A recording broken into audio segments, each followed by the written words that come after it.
coach, competitors want to compete. Have you missed that the last couple of years? Yeah, absolutely. I think that being out of the game gives you a great deal of respect, and you're very grateful for the opportunity when it comes along again. It's obviously the top league in the world, and there's only so many positions, and I think the view from time away really gives you it humbles you, actually. It gives you an opportunity to look at games in a different manner. You're not scouting them to try and be prepared to beat them. You're learning and watching and seeing the changes in the game, and reaching out to my friends in the game and staying in contact with them was a different way of watching it, but it's exciting time to get back to work.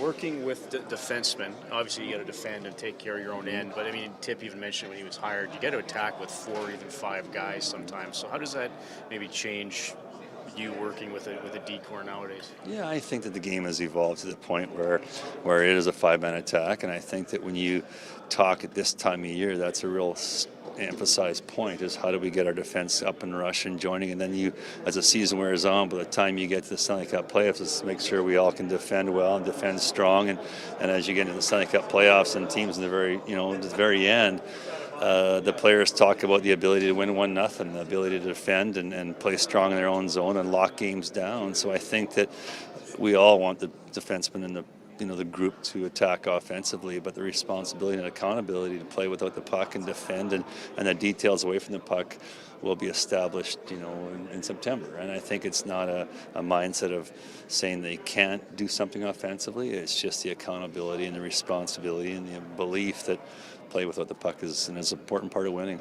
How do you feel about, if this is the blue line that you return, how do you feel about what you have to work with and what the group looks like? I watched a lot of a lot of clips from their past season, and I think that you look at, they got some young players, I think, that are going to be pushing some of these guys in training camp for jobs. I went back east and watched some games in Memorial Cup and saw some prospects there, and I think that you seeing what I would guess the depth of the group is excellent in Edmonton for the group. I mean, you watch, I like the ability for them to improve in areas. I've talked to Glenn Gullickson lots about their style. I've talked to Ken Hitchcock lots about the group back there, and I think there's some areas that hopefully we can add some details to, and some structure and some consistency, and being healthy from the start of the year for the group is going to be really important. So if we can stay healthy and come in with this group, I think we can be a good group. You talked about all the young players that they have here. As a coach, is that kind of, there's like unmolded clay almost? Is that when you want to get your hands on a player? Yeah, I think that you have to make sure that the veteran players, responsible players, your important players that are there now are really dialed into creating the identity you want to play with. And I think that the young kids have to come in and take their jobs. So if you can create the identity with your existing group that this is how we're going to play, this is how we're going to defend, this is how we're going to create offense, that when you get that group up and running, connecting with your forwards and with your goaltender, that's got to be the foundation to your game. And if the kids can come in and push, and you check, obviously Ken Holland's history is to make sure the kids are overripe when they come up, and I think that you have to create that luxury by making sure the players are in the game, in the league now, that can carry that. So it's I think they're well poised with the depth they have with the young defensemen. The Oilers' penalty kill over the last 2 years has been poor. I don't think there's any other way to put it.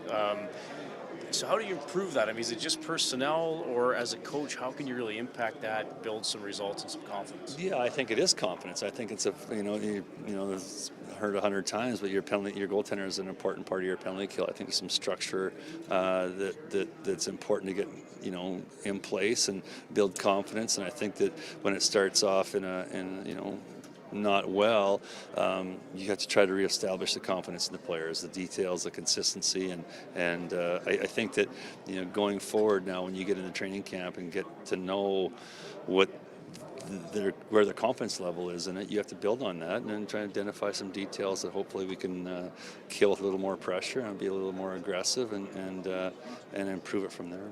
Jim, for you personally, things almost seem to come full circle for you. Your first-round pick of the Oilers in '82.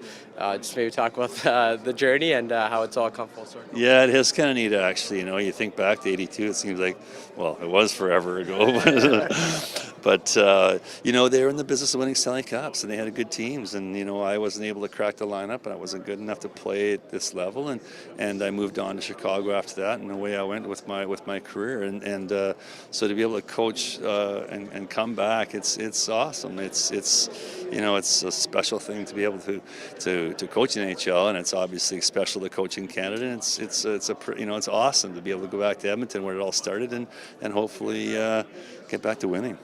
When you're away from the game for 2 years, okay, look, I'm already using information you told me we were talking about. Yeah, So I got to yeah, ask you about the yeah. Harley ride, though. Sure, yeah. Like what prompted that? What was the experience like? Well, I'll tell you what happened was when I first got to Arizona, my wife and I, Roxanne, went over to Dave Tippett's house for supper, and him and Wendy had us over, and we were walking on the garage, and he's got 2 Harleys outside, and I'm like, or 2 bikes rather, 2 choppers out in his garage.